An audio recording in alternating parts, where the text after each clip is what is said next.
On en vient à la vie de Jésus que je vais explorer à travers les évangiles synoptiques, Matthieu, Marc et Luc.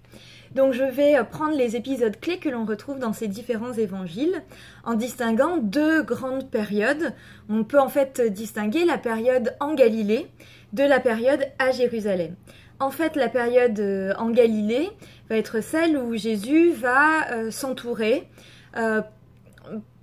dire des sermons, faire des miracles et être reconnu par une partie de ceux qui l'écoutent. Et ensuite, un an plus tard, il se rend à Jérusalem, c'est donc la deuxième partie. Il se rend à... Enfin, il n'y a pas de partie, mais c'est comme ça que je dissocie. Il se rend à Jérusalem, il est accueilli merveilleusement par une partie de la population. Et c'est en même temps là où il va fêter Pâques, être arrêté et passer entre les mains des différentes autorités que j'ai évoquées dans un autre tuto. Donc le Sanhédrin et passer devant Ponce Pilate. Et mourir en croix et ressusciter. Voilà, donc c'est une histoire complètement magnifique. Je vous conseille de la lire, de lire un des 3 évangiles synoptiques parce qu'en fait c'est extraordinairement court et c'est très dense, quoi. C'est très facile à comprendre, enfin, disons à première lecture. Après, évidemment, il y a une foule de choses à analyser, mais enfin très facile à comprendre. Il y a des endroits qui sont évidemment très obscurs, notamment dans certains sermons, mais c'est très facile à aborder. Donc si ce tutoriel pouvait être juste un moyen de débloquer, bah tant mieux, parce que pour rentrer dans les textes, rentrer dans ce texte-là, c'est vraiment pas le plus dur. Donc, alors en Galilée, l'épisode que l'on retrouve dans les différents évangiles, c'est d'abord l'épisode du baptême par Jean-Baptiste. Alors en fait, Jean-Baptiste s'appelle Jean, et comme il baptise, on l'appelle Jean-Baptiste. Jean le baptise, Jean qui baptise en fait. Voilà, et lui, il est donc sur un mode ascétique, il se balade dans le désert, près des eaux du Jourdain, avec un manteau en poil de chameau et une corde autour des reins, et en fait, il appelle les gens pour que les gens plongent dans les eaux du Jourdain devant lui et en ressortent symboliquement, ou réellement pour les chrétiens, lavés de ses péchés. Donc il pense que le Messie est arrivé, donc Jésus, et il pense que pour être digne de cette période, il faut être baptisé pour se laver de ses péchés. Et donc il commence à avoir des gens qui viennent le voir, qui font la queue pour être baptisés. Et un jour, c'est Jésus. Et évidemment, Jean-Baptiste est très ému, il se jette à ses pieds et il lui dit « Je ne suis même pas... je suis même pas à la hauteur pour t'enlever tes chaussures, donc par la bride de tes sandales, etc. » Il y a plusieurs... c'est la traduction... voilà. En tout cas, il fait preuve d'une grande humilité parce qu'il le reconnaît comme le Christ et le Messie. Et donc, en fin de compte, il baptise Jésus. Jésus est immergé dans l'eau et quand il en sort, le ciel s'ouvre et on entend une voix qui dit « Celui-ci est mon fils et celui qu'il m'a plu de choisir ».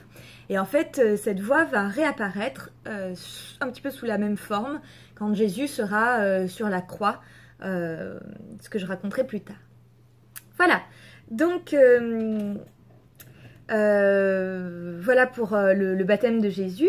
Ensuite, il y a l'épisode dit, que j'appellerais des pêcheurs d'hommes. En fait, Jésus cherche à s'entourer et il va aller voir des pêcheurs, donc des gens qui pêchent des poissons, et il va leur dire vous êtes pêcheurs, est-ce que ça vous dirait de pêcher des hommes? Donc en gros, ça veut dire de venir avec moi et de faire comprendre aux gens que ce qu'on dit est important. Ce que j'annonce, ce que j'explique, ce que je dis à travers des paraboles est important. Et c'est là qu'il voit un pêcheur qui s'appelle Simon et il lui dit « Je t'appellerai Pierre parce que sur cette pierre, donc toi, je bâtirai mon église. Donc en fait, je m'entoure de toi et je t'appelle Pierre parce que symboliquement, tu es la première pierre de l'édifice que je suis en train de bâtir. » Donc, il y a Pierre, ensuite il y en a d'autres qui étaient là, André, etc., qui se mettent à suivre Jésus. Alors, Jésus, pendant cette période-là, va faire des sermons, c'est-à-dire qu'il va raconter des choses aux gens et avoir un public de plus en plus dense. Parmi les sermons les plus connus, on a un sermon qui reste sous le nom de Sermon sur la montagne. Et en fait, Jésus s'adresse aux gens et c'est au sein de ce sermon qu'on a ce qu'on appelle les béatitudes. Donc en fait, béati, ça veut dire les heureux. Et en fait, c'est parce que c'est heureux, vous savez, c'est dans notre Bible, dans les Bibles actuelles, c'est heureux les pauvres en ceci, etc. Car le royaume des cieux leur est ouvert, etc. Donc c'est sur le principe de l'inversion. Ceux qui sont pauvres en ce bas monde sont en fait heureux parce que dans la vie d'après, parce qu'ils auront des facilités, ils pourront aller au paradis. Et comme en latin, donc heureux, ça se dit beati au pluriel, c'est les béatitudes. Béa, ça vient de là, être béat. Voilà, donc on a ça, on a aussi des paraboles très connues. Je pense à la parabole du semeur, où c'est l'histoire d'un semeur, c'est-à-dire quelqu'un qui a des graines et qui les répand dans son champ, qu'il a fait des sillons. Et en fait, Jésus dit, il va lancer ses graines. Il y en a qui rentreront dans la terre et puis pousseront et donneront une plante parfaite, d'autres qui tomberont sur les pierres et seront séchés par le soleil, d'autres qui seront mangés par les oiseaux et donc qui ne germeront pas et ne feront pas de plantes. Et en fait, c'est l'histoire, c'est l'image de la parole de Jésus. Jésus est comme un semeur, il répand ses paroles, et puis il y a des gens qui seront sourds, donc ça c'est le cas des graines qui rebondissent sur la pierre, et il y a ceux chez qui dont ça va bouleverser le monde et que ça fera grandir, avec en plus la métaphore de l'élévation de la plante qui pousse. Et ça, c'est la plante quand elle pousse. Donc, ceux qui écoutent, qui sauront entendre Jésus. Voilà. Donc, Jésus fait des sermons entouré de ses apôtres. Donc, apostolos, apôtres, c'est les envoyés, à dissocier ou à comprendre par rapport à la notion de disciple, qui est simplement ceux qui accompagnent Jésus. Donc, les apôtres, ça va par exemple être Pierre. Et les disciples, ils vont être beaucoup plus nombreux. Ils vont être par exemple au nombre de 70. Donc il y en a 12 principaux, ceux qu'on retrouve dans la scène, qui est en fait le repas de Pâques. Scène veut dire dîner. Et qu'on retrouve dans le repas de Pâques, notamment dans le si célèbre tableau de Léonard de Vinci. Ceux par exemple qui ont lu le Da Vinci Code se rappellent qu'il y a toute une spéculation symbolique sur ce tableau de Léonard de Vinci. Voilà, donc il accomplit aussi des miracles et pas des moindres parce que lève-toi et marche, il permet à un paralytique de recommencer à marcher, il rend la vue à un aveugle, il ressuscite une personne qui est morte, il remet en vie, il redonne la vie à quelqu'un qui était censé être mort. Il y a des signaux aussi qui peuvent passer inaperçus à première lecture, mais quand il y a un Romain qui vient lui demander de l'aide pour son serviteur, ça veut dire que ce soit l'occupant ou que ce soit les Juifs, toute une part de la population reconnaît Jésus. Et il y a aussi cette femme qui demande à Jésus à toucher juste son manteau pour être sauvée. Et Jésus lui dit, c'est même pas la peine de toucher mon manteau, et il lui dit, va, ta foi t'a sauvé. Donc il y a des phrases comme ça qui restent, que ceux qui ont des oreilles entendent, enfin cette espèce de propos très brefs et très limite sharp, limite bien très très très bref et limite sec quoi, catégorique qui reste dans les paroles de Jésus. Les paraboles, donc parabolare, ça veut dire parler en image. C'est un mot qui a concurrencé parole et on a gardé les deux, l'un spécialisé dans les discours en image du Christ et l'autre parole qui est devenu ce qu'on dit de manière plus courante. Voilà, donc il fait des miracles et aussi il annonce aux disciples qu'ils auront une mission après sa mort. Donc plusieurs fois dans les évangiles, notamment les évangiles synoptiques, Jésus annonce sa mort, il sait qu'il va mourir, annonce la passion, c'est-à-dire les horreurs qu'il aura à traverser avant sa mort, sa souffrance. Et il dit, vous serez comme les loups, pardon, c'est un peu l'inverse, vous serez comme les brebis au milieu des loups, c'est-à-dire que vous allez parler d'une religion dans un contexte où elle ne sera pas du tout admise. Et quand on pense à ce qu'ont fait les Romains aux premiers chrétiens, on voit tout à fait de quoi parle Jésus, puisque la plupart des saints des calendriers, c'est les gens qui entre le 1er et le 4e siècle ont tenu bon à leur foi en Jésus-Christ, et ils se sont fait un petit peu arracher les yeux, bouffer par des lions, passer au grill et tout ça, c'est Sainte-Lucie, Saint-Laurent, et tous les autres quoi. Donc voilà, donc il fallait avoir un sacré courage. Donc voilà, il y a aussi un épisode très célèbre, celui de la transfiguration, où Jésus en fait apparaît à ses disciples avec un corps de lumière. Donc il y a vraiment des scènes fantastiques quoi dans les évangiles. Donc une transfiguration, c'est-à-dire Jésus apparaît tel qu'il sera après sa mort et lors de sa résurrection. Et quand il dira à Marie-Madeleine, ne me touche pas, noli me tangere. J'espère que j'oublierai pas d'en reparler. Voilà. En fait, donc voilà pour la partie galiléenne qui dure à peu près sur 1 an. Et après, Jésus va avec ses disciples à Jérusalem. Et là, il arrive, il entre dans la ville, puisque les villes sont fortifiées. Il entre dans la ville à dos d'âne. Et là, il y a une foule pour l'accueillir.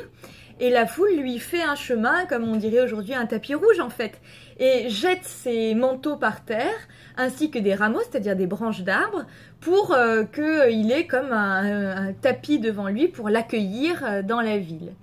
Et du coup, c'est ce qui est resté comme les rameaux, puisqu'il y a des rameaux par terre. Donc c'est l'arrivée triomphale de Jésus à Jérusalem. À Jérusalem, il y a l'épisode des marchands du temple, donc autour du temple de Jérusalem, qui est un temple énorme, il y a, comme c'est un lieu où se rassemblent les gens, il y a beaucoup de marchands qui se mettent là pour vendre voilà, toute une série de babioles et d'objets, voilà. Et en fait, comme Jésus les envoie péter, parce que ils sont devant le temple et que selon lui, ils n'ont rien à faire dans un lieu sacré, et donc c'est pour ça qu'il les jette, il renverse les tables, etc., etc. Donc les marchands du temple. Et puis ensuite, alors, pendant ce temps-là, le Sanhédrin, là je vous renvoie à mon autre tutoriel sur le Nouveau Testament, épisode 1. Donc le Sanhédrin, qui est l'autorité religieuse avec les prêtres, etc., s'inquiète de l'aura, si je peux employer ce mot, qui est en train d'avoir Jésus, donc le monde qu'il draine, et de peur d'être concurrencé. Décide que c'est l'homme dont il faut se débarrasser.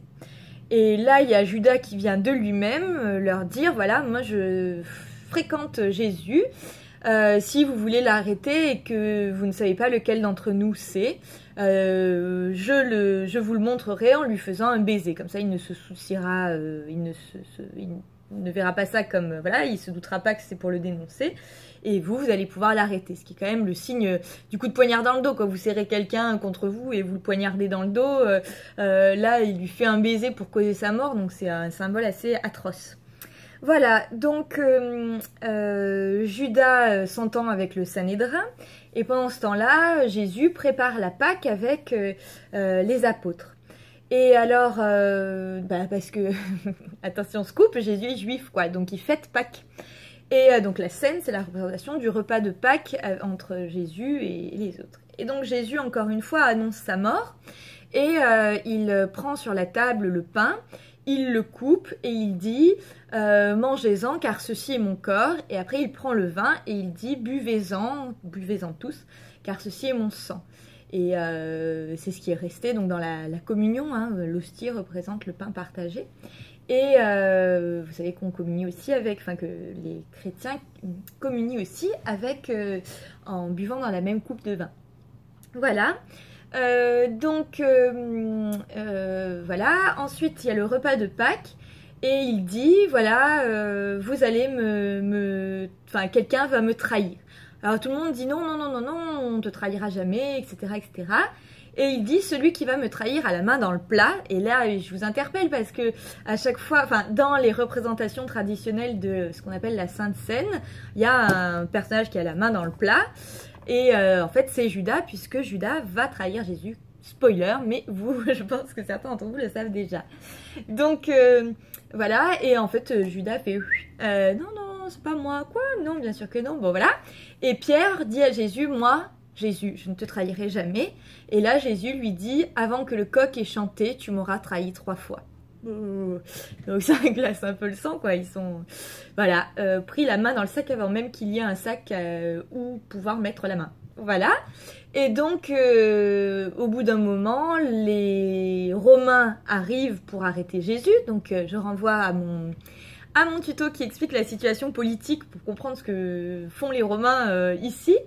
Et Judas embrasse Jésus, ce qui permet aux Romains d'arrêter Jésus. Jésus est amené au Sanhédrin parce qu'en fait, le Sanhédrin doit trouver des preuves contre Jésus pour se débarrasser de lui. Et en fait, ils n'arrivent rien à en tirer, ils essaient de faire venir des faux témoins, etc. Mais ils n'ont jamais suffisamment de preuves, de choses pour condamner Jésus. Et du coup, ils finissent par, comme Jésus dit que son temple sera détruit et qu'il pourra le reconstruire, voilà, le Sanhédrin accuse Jésus de blasphème et c'est à ce titre qu'il est condamné. Donc, c'est tiré par les cheveux pour pouvoir se débarrasser de lui. Donc, c'est des histoires de rivalité de la part de Sanhédrin qui n'a pas du tout le beau rôle ici. Voilà, et donc Jésus est amené à Ponce Pilate, qui est donc le représentant de Rome en Palestine, à Jérusalem. Et pendant ce temps-là, le Sanhédrin voit un homme qui est là. Et en fait, c'est Pierre qui est très inquiet à écouter tout ce qui s'est passé entre Jésus et le Sanhédrin. Et le Sanhédrin le prend en disant « Mais toi, t'étais pas avec Jésus, t'es sûr ?» etc. Et Pierre répond non une fois. Il lui redemande, il répond non 2 fois. Il lui redemande, il répond non 3 fois. Et là, le coq chante. Et ça, c'est donc ce qu'avait annoncé Jésus pendant la scène, quand il avait dit à Pierre qu'il l'aurait trahi déjà 3 fois quand le coq aurait chanté. Judas se pend parce qu'il culpabilise, et il y a un petit peu de quoi. Et Jésus, donc pendant ce temps-là, est devant Ponce Pilate. Et Ponce Pilate n'est pas très chaud pour condamner Jésus parce qu'il voit bien qu'il n'a pas fait grand-chose de mal, voire rien du tout. Et comme c'est la Pâque, il a le droit de gracier quelqu'un et il consulte la foule en disant voilà, et si on graciait Jésus? Et la foule dit non, non, non, on veut que ce soit Jésus qui soit condamné. Et là, les gens se mettent à cracher sur Jésus, à le fouetter, etc. Et comme le Messie, c'est celui qu'attendent les Juifs, être le Messie, c'est être le roi des Juifs. Ils disent « Ah oui, tu es le roi des Juifs » pour se moquer de lui. Et ils lui font une couronne donc pour se moquer de lui et lui faire mal. Ils la font en épines, ça doit faire hurler de douleur. Et ils prennent un manteau pour lui dire « Ah, le roi des Juifs », etc. tout en lui crachant dessus et en le fouettant. Donc voilà la couronne d'épines, où est-ce qu'elle apparaît et pourquoi. Et c'est pour ça aussi que sur la croix, dans les représentations, vous verrez INRI, et en fait c'est le mot les initiales latines, le I et le J étant représentés pareil.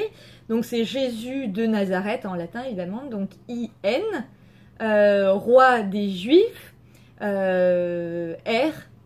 Voilà, puisque I et J, c'est pareil. Et vous verrez souvent au-dessus de la croix, il y a un petit rectangle avec écrit INRI.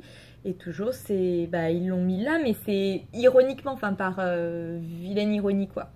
Voilà, donc Jésus est condamné. Et puis après, donc, voilà, ce qu'on appelle la passion du Christ, en fait, pathos veut dire souffrance, c'est ce qui a donné patere en latin, comme dans compassion, compatir avec quelqu'un, ça veut dire prendre avec soi un peu de sa souffrance. Voilà, donc la passion du Christ, c'est pas du tout l'amour fou du Christ, c'est la souffrance du Christ. Et quand vous parlez dans le vocabulaire amoureux de la passion amoureuse, c'est aussi un amour qui fait mal tellement il est... Voilà, donc c'est la souffrance, la passion du Christ. Et donc, vous avez plusieurs épisodes, notamment, donc Jésus est mis en croix. Et là, une fois de plus, alors, une fois qu'il est mis en croix, Le ciel s'ouvre, Dieu dit « Ceci est mon fils, car c'est lui qu'il m'a plu de choisir ». Ensuite, on a les ténèbres de midi à 15h. Le rideau du temple, en fait, il y a une partie, le Saint des Saints, donc c'est la partie la plus sacrée du temple, qui est protégée par un rideau. Et donc le rideau du temple se fend. Voilà. Et donc...